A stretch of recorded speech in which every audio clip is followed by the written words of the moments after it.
गठबंधन के बारे में क्या कर रहे हैं आप?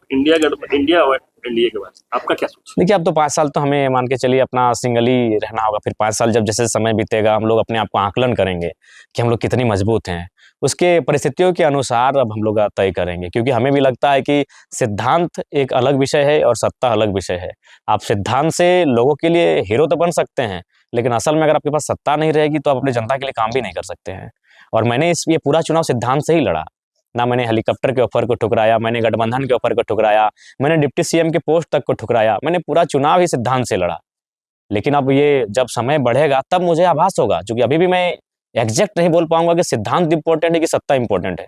जब 2 साल 2.5 साल बीतेगा, उस समय जब मेरा आप इंटरव्यू लेंगे, तब मैं आपको अपना स्पष्टीकरण दे पाऊंगा कि इंपॉर्टेंट सिद्धांत है कि सत्ता है। अगर व्यक्तिगत मेरी मानी जाए तो सिद्धांत बहुत इंपॉर्टेंट है, लेकिन अगर जनता की मानी जाए तो सत्ता बहुत इंपॉर्टेंट है।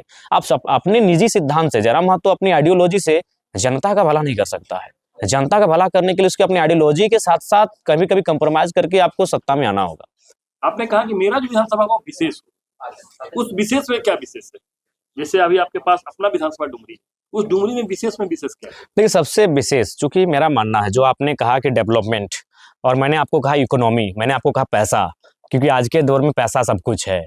क्योंकि आप किसी भी काम को बिना पैसा के कर नहीं पाएंगे, तो उसमें विशेष क्या होगा? पैसा यानी प्रॉपर्टी, पैसा यानी संपत्ति। और आज बिल गेट्स, दुनिया के सबसे धनी आदमी, जब हम लोग पढ़ते थे, आज तो एलन मस्क आ गए हैं, उन्होंने अपने माइक्रोसॉफ्ट के शेयर को बेचकर 1000 वर्ग किलोमीटर जमीन खरीदा है, जो धनबाद जिला का आधा, यानी आधा धनबाद जिला उन्होंने जमीन खरीदा है। तो इसका मतलब है कि बिल गेट्स ने दुनिया को संदेश दिया है कि सबसे बड़ी पूंजी आपका जमीन का टुकड़ा है। तो उस दिशा में जयराम महतो एक बहुत बड़ा क्रांतिकारी पहल करने जा रहा है अपनी विधानसभा के माध्यम से।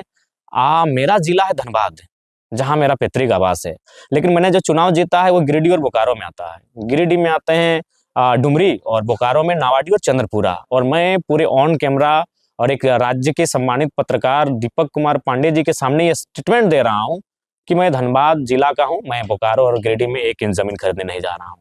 क्योंकि मेरा मानना है कि आज गरीबी के कारण नेताओं की अमीरी है, मेरा मानना है गरीबी के कारण कॉर्पोरेट्स की गंदे तरीके से कमाई है, और मेरा मानना है गरीबी के कारण ब्यूरोक्रेट्स की लालची है। ऐसा तो नहीं कि हम धनबाद और बोकारो नहीं लेंगे, उसका जाके हम रांची में ले लेंगे? नहीं, वहाँ मतलब उदाहरण वही है, धनबाद के बाहर नाम से कहीं भी जमीन नहीं है। बिल्कुल अपने नाम से अपने जिला के बाहर हम कहीं जमीन नहीं लेंगे, जो लेंगे अपने जिले में, धनबाद नहीं। और हाँ, और एक नियमित, ऐसा नहीं कि हम कहीं 50 एकड़ ले लिए। अगर कहीं मान के चलिए धनबाद की किसी कोने में लगा 2 डिसमिल का, कोई अगर ऐसा हुआ 2 डिसमिल, 5 डिसमिल, 10 डिसमिल, तो सोचा जाएगा। लेकिन आप कहेंगे कि 50 एकड़ 100 एकड़ एक साम्राज्य, तो आपको स्टेटमेंट देते हैं, नहीं लेंगे। प्रभातखबर.com, विश्वास वही, रफ्तार नहीं।